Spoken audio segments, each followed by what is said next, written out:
Welcome to episode 46 of the Energy Balance Podcast, where we teach you how to live without constant hunger and cravings, fatigue, brain fog, poor sleep, and other low energy symptoms by maximizing your cellular energy.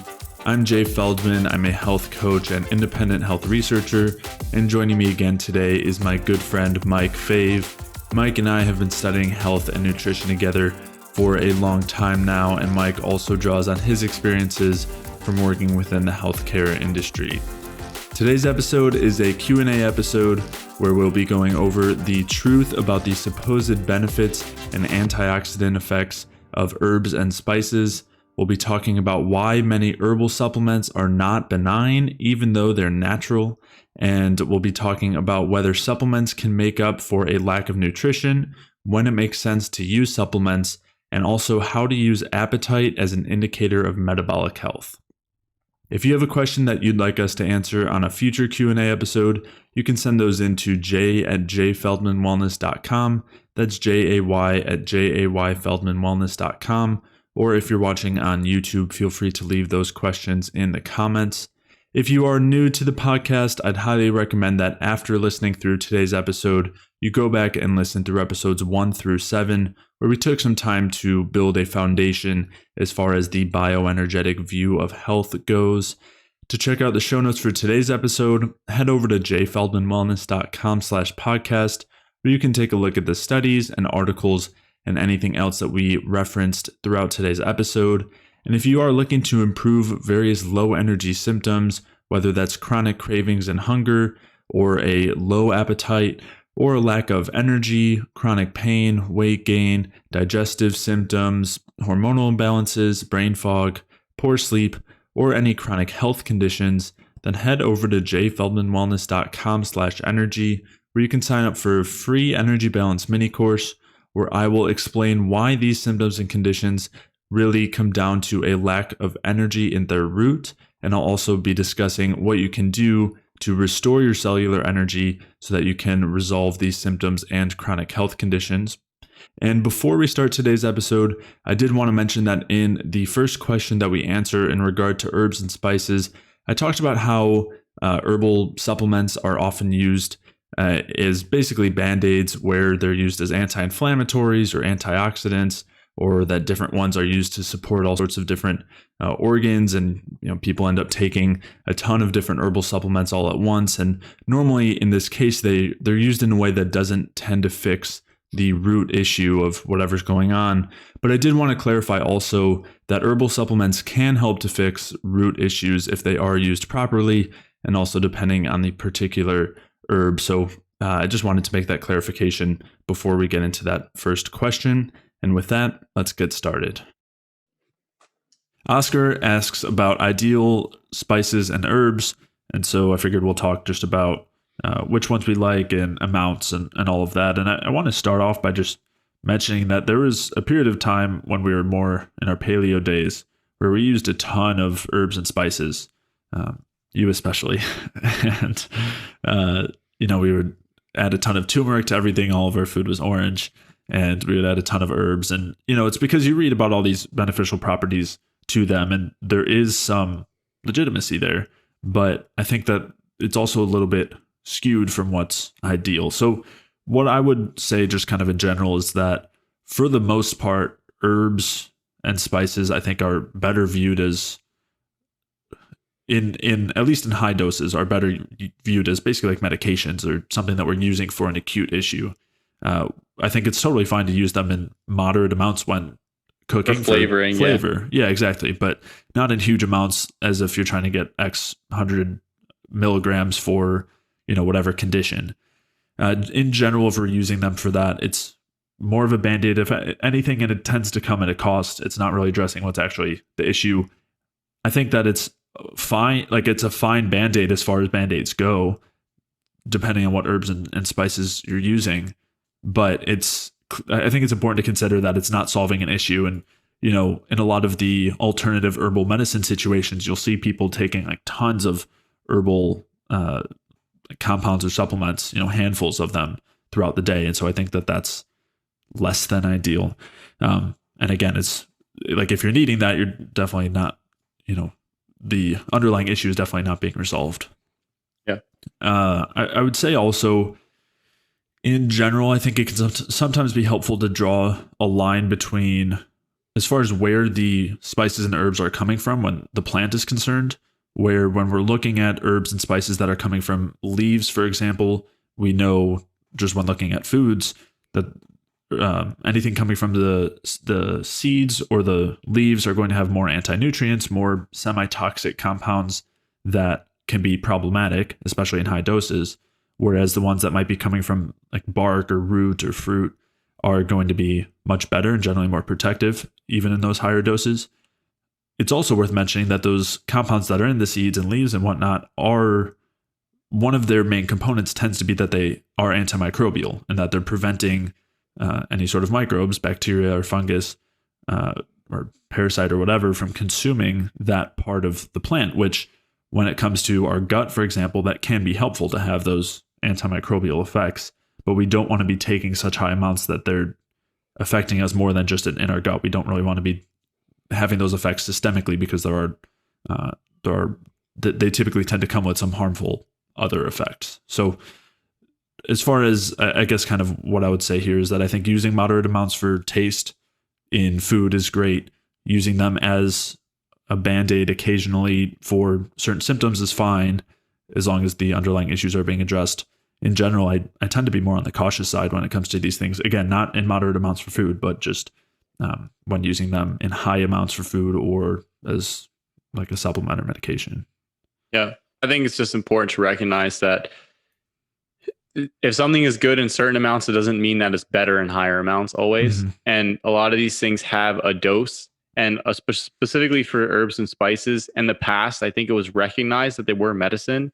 Mm-hmm. And yes, they also have, they also impart a taste on food. So that's, I think that's great. I think cooking with spices is pretty great. Mm-hmm. My family, half my family's Italian, the other half is Filipino, and then part of it's Puerto Rican. So they they enjoy all the different herbs and spices that they put in their food, and it's fine.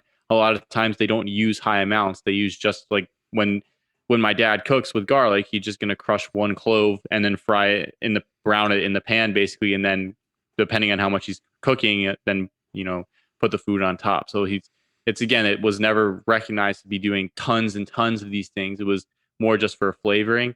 And then Mm-hmm. I think in the past, for a lot of different cultures, the spices did have antimicrobial, antifungal, anti-parasitic properties, and a lot of times they were added to foods for that.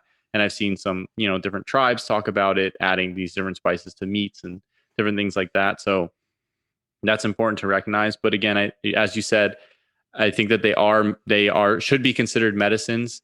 I know that it's not the people don't think of them the same as pharmaceuticals, but if you start reading a lot of the research, you'll start to see that a lot of them do have pharmaceutical like effects, and sometimes they're even more potent than pharmaceutical drugs. And that's because and something to point out here is a lot of pharmaceutical drugs are extracted from things that were supplements or spices or herbs at one point in time. For example, red yeast rice was something that was pretty prominent in China for dealing with heart disease, and it has some anti-inflammatory properties, but it also contains statins. And the drug the FDA, I think, at one point tried to regulate red yeast rice as a statin, be so that they could control it because people were using that instead of using things like Lipitor. Um, so it's just important to understand that a lot of these, like even mushrooms, have statin components in them. It doesn't make them terrible. Obviously, it's in much smaller amounts, but a lot of these different components or these different foods, these different herbs, these different spices have very potent pharmaceutical effects, and it's important to recognize that to use them is to use them for those effects and not to just take high doses indiscriminately. And so that's, I think it's really important to point that out. And again, where they come from can dictate some of their effects. And again, to also look into what their effects are. To indiscriminately go and take high amounts of red clover because someone said it was good and then not realize that it has estrogenic properties, or like lavender, or even high amounts of even licorice. I think licorice root Mm-hmm. or is has some pretty potent effects on raising cortisol. So they really do have, and this is shown in the research. And while it's not recognized by mainstream doctors, because that's not what they're educated in at all. They don't go over herbs, they don't go over spices. Most of them just get straight pharmacology. So it's very, again, it's very reductionistic understanding of things, and you can even see that with how the pharmaceutical drugs are promoted. It's just one pathway, but a lot of times, even with the herbs and spices, they say, "Oh, it's this one pathway," and no, it affects many things. So if you do want to get a good insight into what some of these herbs or spices or different plant compounds can do, you can look at sites like Examine or Self Hacked, and they can give you an idea or just some overview in different areas of what the different components do. But again, overall, I think it's really important to use them just for those their specific effects. So, for example, say you wake up in the morning and you're not feeling so hot. Some people like the mood lifting effect of something like black seed, which has a quinone in it, thymoquinone. Now, I'm not recommending everybody go and use it. I'm just using it as an example. Or if somebody, they're constipated or they ate something that really irritated their bowels, using something like cascara can be helpful. So yeah, just to keep those in mind, or again, even something like aspirin, which I think was originally, they say, or the rumor is that originally came from white willow bark, which has I think salicylic acid, so Mhm. that has the anti-inflammatory components. And in the past, things were used this way. They were not used as, I'm just going to dump a boatload of turmeric in all my food because it's good for me, or I'm just going to eat unlimited amounts of rosemary because it's an antioxidant. So Yeah. and even for you and I know that we use, for example, I've used oregano oil myself, and I've used it with other people to help them deal with some gut issues that they had going on that were suggestive of some type of small intestine bacterial overgrowth. And it is pretty potent, and I have seen it work with quite a few people. So, and I have seen it work better than drugs like rifaximin, which is specifically used as a antibiotic for the small intestine. So just important to keep that in mind with herbs and spices. I guess a good recap is small amounts for flavor and food, fine. Taking high amounts indiscriminately over time without knowing their effects and what they're used for on multiple different levels, probably a bad idea. Yeah. Yeah. Yeah. I think that's fine. And again, for the average person, like normal use in food is not something I'd be real concerned about. It's Yeah. only if you're doing it like as people who have done this, like doing it intentionally to get all those antioxidant effects or whatever else we're told, that is something that I would be cautioning Yeah. against. But if you're just using them normally for cooking, I wouldn't even think about it. Yeah. That's fine. Well, it's important to recognize that a lot of them are defensive compounds. The reason that barks are used and roots are used and leaves are used is because those areas have, when studies say they have the highest amount of antioxidants, you can almost always assume that that's the highest amount of defensive compounds. Yeah. Yeah. So, and for example, things like resveratrol are technically a pesticide produced by the grape. It's not because the grape wants you to live to 120. It's concentrated in the seeds in the skin because the grape doesn't want fungus and bacteria and microorganisms to come along and get the grape before the mammals can, so that the mammals can deposit the seeds somewhere else. And most of the time, the seeds in the skin are not digested by us. And most of the time, the antioxidant compounds are passed directly to our colon and excreted. I think it's something like 90 or 95%. And that's because they are defensive compounds. And a lot of times they do have benefits in the gut, but we don't want, and that's why I think there's been issues sometimes with taking really high doses of supplements like resveratrol. Like what I think Hayden talks about it, or Georgie talks about it all the time. The studies basically where I think David Sinclair sold his resveratrol stuff to one of the pharmaceutical companies, and then it never panned out because it didn't perform well in the research. So, because it's a defensive compound, you don't need to take ridiculously high doses of it. Yeah. Yeah. I mean, resveratrol is a good example where, again, the moderate amounts you might be getting in food is mostly going to remain in the intestine, have those antimicrobial effects, probably a net benefit, if anything. Taking large amounts or any amounts as a supplement that are going to be absorbed systemically, then you have a problem. Basically, directly inhibits mitochondrial respiration at the electron transport chain and is Upregulates defensive compounds like sirtuins. right. Yeah. Yeah. Which is a pretty harmful thing. And it's purported to be a lifespan inducing or supporting supplement, which we would argue it's not, through the hormetic mechanisms. Yeah. Yeah, it's one of like the poster children of hormesis, and I'll reference some articles that I wrote talking about that and why, when you look into the mechanisms of what's going on with resveratrol, it's pretty clear that it's not a good compound to be having systemically. Yeah, especially in high doses.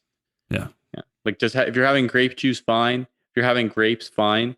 And they talk about it. Red wine's good for you for resveratrol. And then the first like gripe that some blogger has about is like, well, you need to have X number of glasses of red wine to meet your certain resveratrol requirement. And it's like, there's a reason you don't want to have that resveratrol requirement.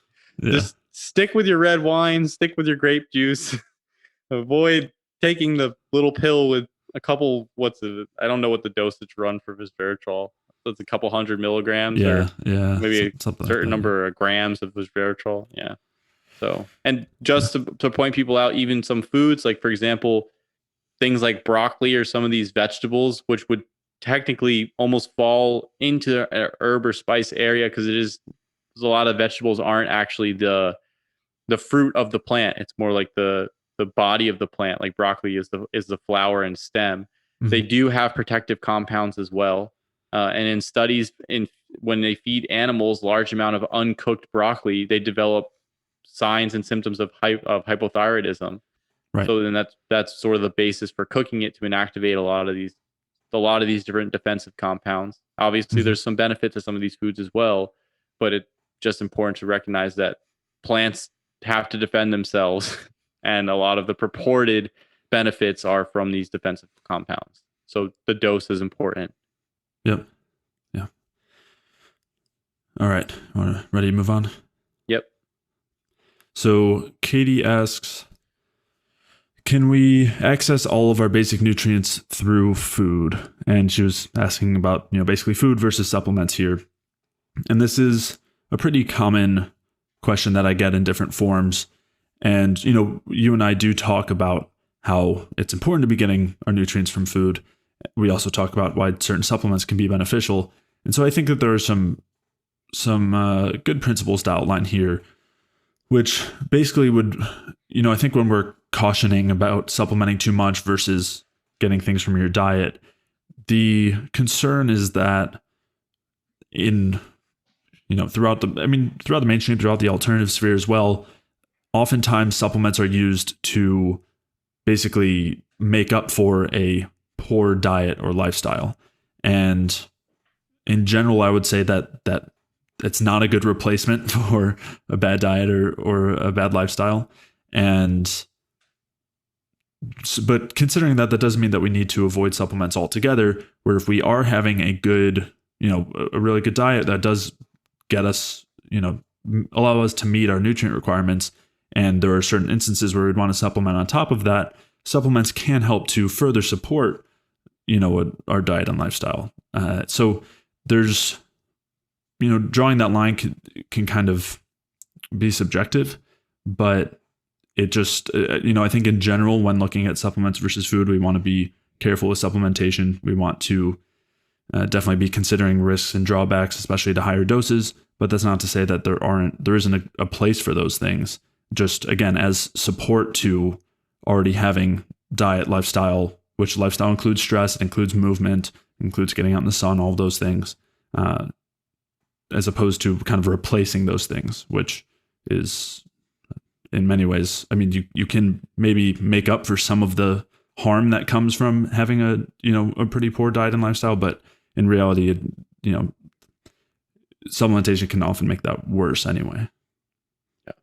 I think it's important for people to realize too that, and this is specifically from the perspective of a bad diet, that a lot of times things in the diet, it's about avoiding things as much as it is about getting adequate nutrients. There's a lot of things that can cause issues, especially in our modern day diets, that whether you have all your nutrients and whatnot, it that doesn't protect you from some of the ills of, for example, eating high amounts of polyunsaturated, particularly linoleic acid filled vegetable oils that are cooked at high temperatures.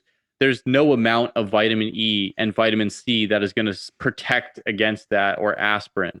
it's Right. still a problem, regardless of how much aspirin, vitamin C, vitamin E, pregnenolone, DHEA, fat soluble vitamins, antibiotics, whatever you use. Those aren't going to mitigate all the damages from having your body loaded up on that type of stuff.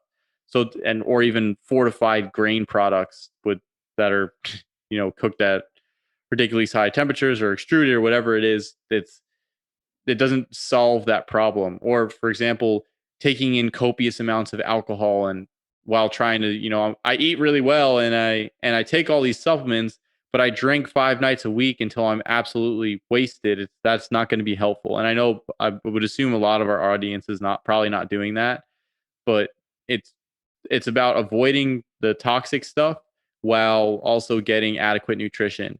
So if avoiding the toxic stuff, I'd say is probably priority to start, and then getting the adequate nutrition is, I mean, it's still a priority. I mean, they go hand in hand together because you have to basically replace one with the other. But yeah, you can get a lot of your. With that said, you can get a lot of your nutrition through food. You can, for a lot of people, especially if they don't have some large problem yet, an autoimmune disease or heart disease or cancer or whatever it is, whatever the disease is, you can probably be fine with just food, and then using certain foods to meet certain requirements, like using oysters for your zinc and copper and some of the minerals, liver for vitamin A, copper, some of the B vitamins, eating adequate amounts of red meat and seafood for some of the minerals from seafood, and having adequate protein and some of the vitamins from the red meat, staying away from toxic foods like the polyunsaturated fats and some of the refined grain products, and with all the additives and whatnot, getting adequate vitamins and minerals from juice like potassium, adequate sugar from juices and from whole fruits. So all that's you can, and the way we do this is we use an app called Chronometer in case anyone's interested, and it will tell you all your micros, your micronutrients, all your macronutrients. It'll tell you if you set it up correctly, how much polyunsaturated fat you're eating, omega-3, omega-6, trans fat. It can show you how much protein you're eating, the different amino acid balances. So I know some people like to look at their glycine to methionine ratios and things like that. um, so you can really do a lot with food.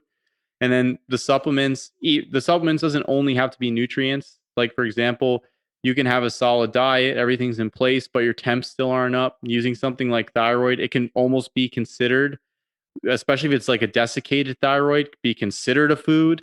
Mm-hmm. And that's something that Ray Pete talks about specifically with the fish head soups or chicken necks, or people used to eat beef organs. So those are all things that can be considered foods. And then using the different herbs like cascara or I don't know, some people like black seed. I talked about that earlier. These can all be considered foods as well. So again, it depends on how you want to define the different things.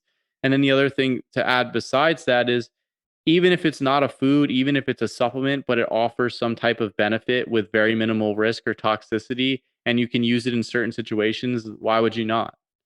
Mm-hmm. If you can use taurine and glycine at night to help you sleep and, optimize your liver function and help with fat soluble vitamin absorption and utilization, why would you not use it, especially if there's minimal toxicity and side effect from it and has like a very large net beneficial effect?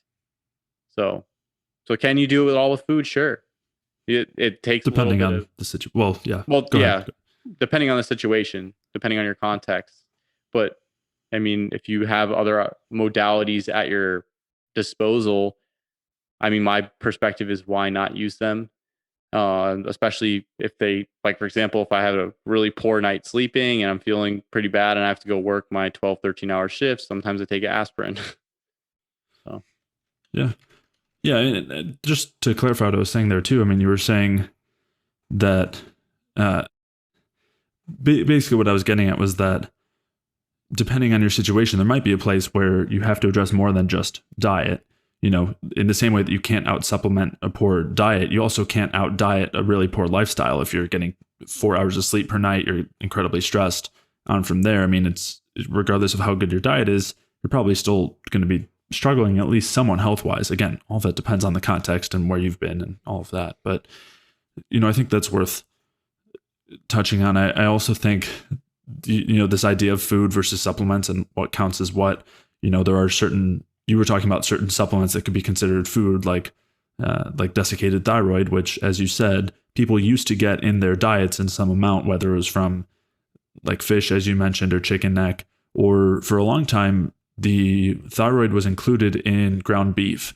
And hot dogs and stuff. Yeah. Yeah. I think it was all the way through the 1950s, and then there was some situation where somebody supposedly had a like thyrotoxicosis from it, and they they created some law that said that you can't do that anymore. But people were getting certain amounts of thyroid in their diet quite a bit. Yeah. And And liver and blood and all the different sausages that in the right. old times were, or the different meat pies in England, like sweetbreads, were Mhm. known were organs. And now it's like, oh, the thymus and thyroid, or oh, those are supplements. Well, that used to be the diet. Right. Yeah, so what you're saying is like desiccated liver, desiccated thymus, or thyroid, Or even is getting it whole from a farmer and cooking it yourself, or making sausage yourself if you have time to do that. Those are supplements, but also food. So it's, right, right. what is your definition? Like, where are you putting? And this is not to attack the person asking the question, but it's just like to stimulate a response around definitions. Yeah. And liver and oysters are typically considered food, but again, I think that you could consider those supplements with how dense they are nutritionally. Along with that, also just in the whole food versus supplement idea, I think there's always such a focus on vitamins and minerals when it comes to nutrition. And so you'll have, again, this is more in the mainstream or in a lot of the alternative spheres too. I mean, it's pretty common in paleo and like functional medicine type approaches, where you have this huge emphasis on antioxidants and vitamins and minerals, but not so much on how much food you're eating and how much of the macronutrients you're getting. And if you are only taking in 1,000 calories, but you're meeting or doubling or tripling all of your nutritional requirements, you're still going to end up with a lack of energy and excessive stress and deterioration and all sorts of problems. So, that's one thing I mean, again, it depends on what you call a supplement or food, but getting enough carbs, fats, and protein are all going to be pretty important. Those are nutrients. Right. Yes. Yeah. They are macronutrients. Right. I think it's important for people because with nutrients is about macro and micro. Mhm. And we've talked about this before, but the entire idea is to get all of your macro and micronutrient needs from a combination of diet, supplements, and however you want to define any other compound that you're going to use or food that you're going to use, and with the limited amount of toxicity and digestive and nutrient inhibitors and any of those components. And that's the principle of what our the diet and supplement strategy is based around, obviously, with also inhibiting or also elevating metabolism. So with metabolism supporting components. So that's the basis. That includes supplements, that includes foods, that includes food supplements. Nutraceuticals is, I think, the term that they have now. But at the end of the day, it's just what's the strategy that we can to do that? How can we raise metabolism through dietary and lifestyle choices, with optimizing nutrient intake, whether that's macros or micros, and supportive protective compounds, while minimizing harmful compounds, poisons, toxins, and limiting factors, or different foods or compounds that increase toxin production within the own body, and anything along those lines. So that's the basic strategy. And so that's why we're not really married to this idea of we need to meet all of our micronutrients in ridiculous amounts. And it's like the diet just focuses only on, well, all I eat is organ meats and shellfish and leafy greens, and like I'm set. And that's because from our perspective, you also need adequate fat and carbohydrate to run your metabolism as well. And protein. And well, yeah, and protein. So that you're not, well, usually with those diets is like a high protein diet. Right. Yeah. Yeah. And you see that was a thing for a while within, I think, the paleospheres, like nutrient density. And it's like, okay, you have all these nutrients and cofactors, but you're not using them. It's like your car is constantly topped off with oil, but it has no gas. Right. No, it's a great comparison. And yeah, the whole point, I mean, it's not the only purpose, but the whole point, or one of the main points of having the vitamins and minerals, is so that you can use them to help produce energy. But as you're saying, if there's no fuel, you can't produce that energy anyway. Yeah, exactly. So it's important to have everything all together. And Her question, can you access all your basic nutrients through food? Yes, you can. Are there going to be some things that you would consider supplements or nutraceuticals or whatever you want to call it? Of course, yeah. But can you also use other substances that might be helpful? Yeah. If you have a woman and her using progesterone helps her sleep better and improves her mood on top of a solid diet, or someone it helps them get pregnant or whatever, why not use it? Yeah. So it depends on context. Right. And there's other nutrients beyond vitamins and minerals that can also be beneficial. I mean, you mentioned taurine, for example, which I think it's also good to point out that things like amino acids can have protective effects, even if you're getting enough protein, making sure you're balancing that with the amino acids from connective tissue, the glycine and proline. And, so in that case, using a collagen supplement, if you can't get meat that already has that connective tissue in it, for example, there's a place for that. I think it's also worth mentioning that sometimes high doses of certain vitamins and minerals can be extremely therapeutic. B vitamins are one of the common ones where that can be the case, but also fat-soluble vitamins. And again, if they're used in the right context, they can be really beneficial, very helpful. You just want to be wary because you can also create imbalances if you're getting a lot of one B vitamin and not others, if you're getting a lot of one fat-soluble vitamin and not others, or if it's for too extended of a period of time. I've seen that happen in both of those situations, especially with fat solubles where they are building up over time too. So you want to consider that as well. Whereas B vitamins, excessive amounts, you'll urinate out. So that's slightly less of a concern, but you can still cause imbalances. So those are some important things to consider there. I think it's also worth mentioning just the idea of using a multivitamin is still really popular, surprisingly. And most multivitamins are pretty awful and don't include relevant amounts of various nutrients, include way too much, or micronutrients, I should say. They include way too much of some, not enough in others. The forms are very often pretty bad. Yeah, pretty poor. Yeah. Especially like your Centrum is just like, that is the most crap vitamin ever constructed. Yet it's sold as like this expensive, important stuff. It's like the usable forms of everything is not available there. Right. Yeah. And so just a couple examples there. I mean, you have the inactive forms of the fat soluble vitamins. You have beta carotene as vitamin A, and K1 is vitamin K. You have folic acid instead of folate, which is a B vitamin. And I mean, these things are given like almost like required for pregnant women. They are prescribed. Yeah. Well, they're even prescribed for patients in the hospitals too. Right. They give them like whatever the pharmaceutical company's vitamin is. And it's just, I mean, the thing is that a lot of times it has an effect, but in a lot of these people, it's just like any sort of vitamin or nutrient will have an effect because they've been living off alcohol and Burger King for a long period of time. Sure. But you can also definitely have negative effects over time too from all of those things. And I think for some people in like very strong deficiency states, high doses are actually warranted. Yeah.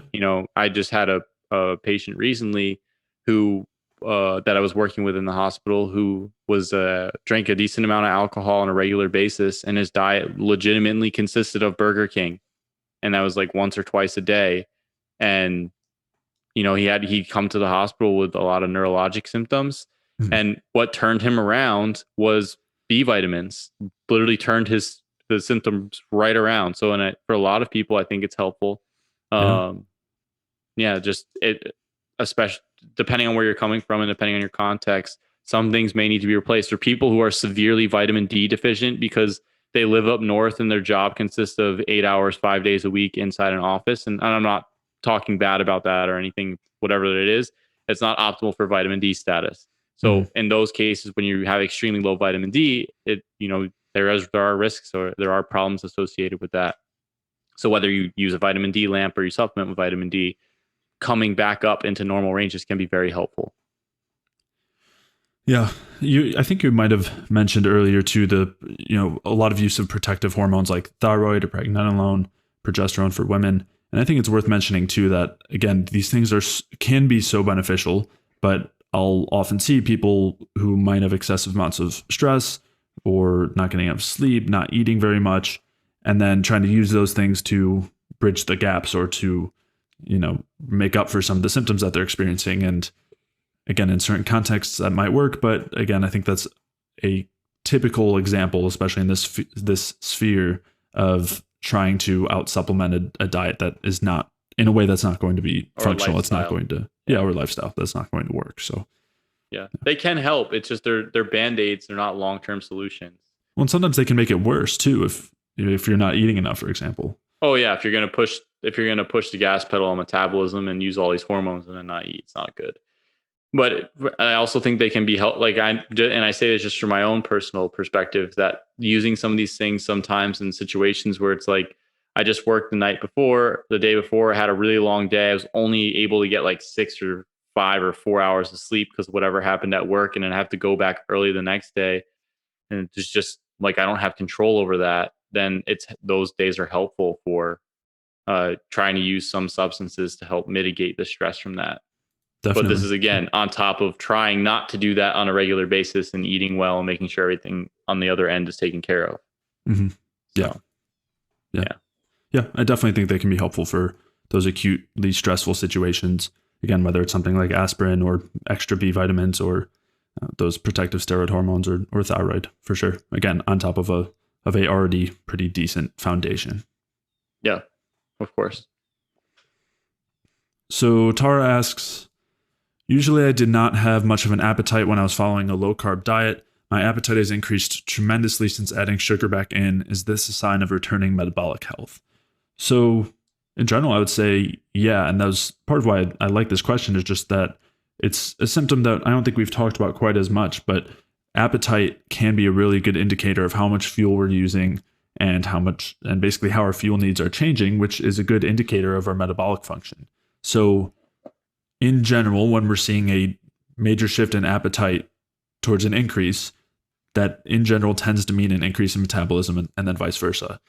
So sometimes low appetite can be pretty common, or kind of moderate appetite, where you notice that if you start eating more carbs, doing things that are supportive metabolically, you actually find that you're even more hungry. And to some people who might be hearing that, especially if they're coming from the dieting mindset, that's a little scary. It's because sugar is as addictive as cocaine. Right. Yeah. And it's also worth saying too that there is a point where even if your appetite is higher, there's much fewer cravings. It's much more stable. It's not the feeling of basically feeling out of control and needing to binge. That's not really what I'm talking about. More talking about an increased baseline need for food, which also does, to be clear, eating more food in this case does not mean gaining body fat. So in general, when I see somebody, and this happens often with clients, where there's some intervention, whether it's a change of diet or supplement or other lifestyle factor, that leads to an increase in appetite, and then they eat enough to balance that out to make up for that increase in appetite. Most of the time, that doesn't result in any sort of weight gain, because normally that increase in appetite is coming from some sort of block, like a removal of some blockage of energy production. So we talk all the time about how various things can block our ability to produce energy, whether it's a lack of nutrients, presence of PUFA, presence of heavy metals, or presence of endotoxin. So the removal or reduction in those things can help to support energy production and increase appetite. Or it can be a situation of lowered stress hormones, for example, either by decreasing an external stressor or by having more carbs throughout the day and keeping blood sugar steadier and keeping the stress hormones down. So those are things that I've seen increase appetite, and then I've seen being able to eat more without any gain in weight, which of course is one of the primary goals as far as raising your metabolism. And then if somebody is looking for weight loss, that would tend to come after that point. Yeah. And just anecdotally, when we got off our low carb diets, we went through a period where we were extremely hungry for a while.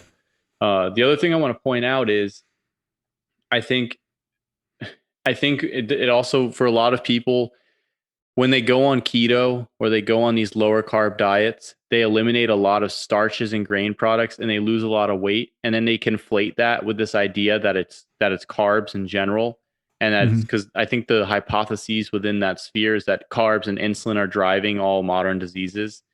I don't think it's just carbs. I think a lot of that has to do specifically with grains, and for the many of the different grains and starches in general, for many of the different reasons we touched upon them.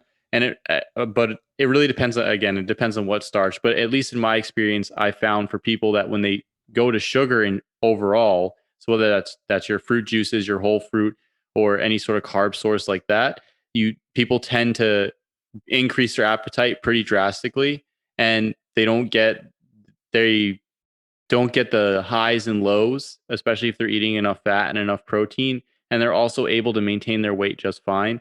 And then for certain other people, the sugar and fruit does work well, but some people do seem to do well with starches like plantains, bananas, um, yams, potatoes, some of the more nutrient dense and I guess what you would consider paleo or non-grain based starches. And then some people do well with white rice, although I tend not to recommend that as a priority because compared to the other ones that I just listed or mentioned, that has very little nutrient quality. But the common denominator with all the different starches is that they have higher amounts of nutrients than the grains and much less anti-nutrients and toxic components or immune stimulating components.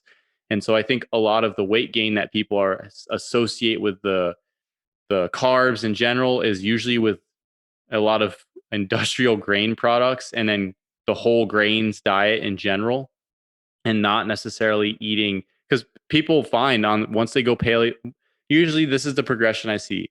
People go keto paleo and they lose all this weight. And then they start to realize, wow, my sleep is not that well, my workouts aren't going so great, my thyroid labs aren't looking so good anymore if I had thyroid problems before, but I'm still lean and overall I feel a little bit better and my joints aren't hurting me as much. So then they sort of move into the next sphere where it's like I want to add in some carbs, and then they find, I think, perfect health diet. And some of the other practitioners talk about, well, if you have like 150 grams of carbs a day from starchy paleo or approved or safe starch components, whether that's what I mentioned, the sweet potatoes, yams, plantains, bananas, squashes, then they find, oh wow, I can eat carbs and I'm not gaining weight, and I still feel pretty great, and my sleep's improving, my workouts are improving, and my thyroid labs are coming back, and my testosterone is raising, or my progesterone on my labs looks better, whatever the deal is. And then and then eventually I think some people they move even more to higher carb, and then they start to realize, oh, fructose and sucrose aren't the devil. I can eat fruit just fine. I actually feel better when I have more fruit in the diet. And then it's like, well, I can have juice too and all these things. And oh wow, it's not carbs. And I think that's because, and the thing is, when people add carbs in from the low carb community that I tend to see, they tend to have massive increases in appetite. And I think that is from the hormonal profile shifting from having a higher amount of cortisol. And I think, for depending on how, especially with carnivore, I think there might be some nutrient deficiencies that build up over time. I know there's some sort of justification where if you're only running on protein and meat, you don't use these nutrients or this or that. um, but I think the hormonal profile shifts with carbs. And we've talked about it before, signaling like abundance in the environment with adequate carbohydrate access. Um, so I think the increase in metabolism and increase in appetite is great. I've seen this progression happen before. I would just recommend that with carb sources, when getting into things, I know there's a tendency for people to move into the Pete sphere and like, oh, I can have Cokes and I can have tons and tons of ice cream when they first come off low carb. I think it'd probably be best to stick with whole fruits, fruit juice. If some of the safer starch sources don't bother you, to stick with those first and to experiment with those first, and then move so that there's not this. For some people, they can gain a lot of weight, especially if they have a lot of nutrient deficiencies or their hormonal profile was in the dirt to start, or they don't realize that they have intolerances to certain foods like dairy, um, or they develop gut issues while being on low carb, which I've seen happen to quite a few people. And then they eat a lot of refined granulated sugar, and they start to realize that they have uh, some type of small bacterial issue, or they're just not digesting as well because energy was lower for a long period of time, or they develop nutrient deficiencies and they couldn't use the sugar, whatever it is that they're taking in now. So I think it's a good sign overall, and I would just recommend to experiment with those sources first, and move from there, and move one at a time and slowly, and see how the body adjusts. And overall appetite, having an appetite is pretty great. I see people on heavy starch diets tending to have actually lower appetites.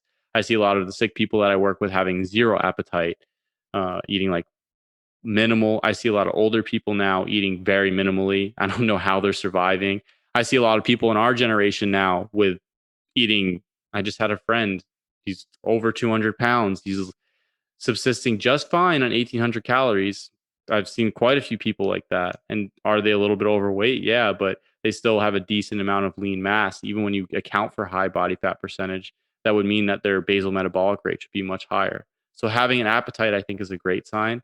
Um, and having an appetite consistently for 3-4 meals a day, I think, is also a great sign. And being hungry, I think, is being able to be hungry is a great sign, because I see quite a lot of people without hunger signals at all.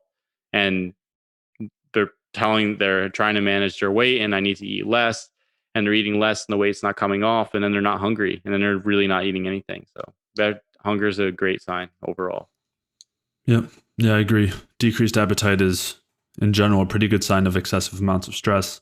It can also be a sign of high serotonin. And so, yeah, I mean, some of the more important things there would be keeping the stress hormones down, relieving any gut issues, things that would be increasing serotonin. Sometimes B vitamins can be helpful if someone's dealing with a low appetite and they're not seeing an increase.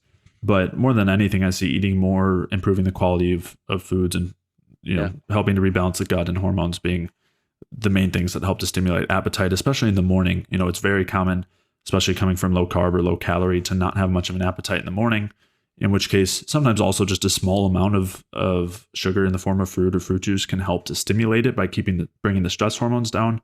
But also in general, it's a good sign to be hungry in the morning, and that should tend to happen with time as your metabolism increases. As you said, I think a lot of people do tend to notice that when they're coming from lower carb to higher carb. I also hope that a lot of people are making that journey that you described. I hope that we're helping more people make that journey. I think I see the vast majority of people more being stuck in those earlier parts, the lower carb and fasting and low calorie, which is understandable, but hopefully a lot more people. Because it solves so many problems initially.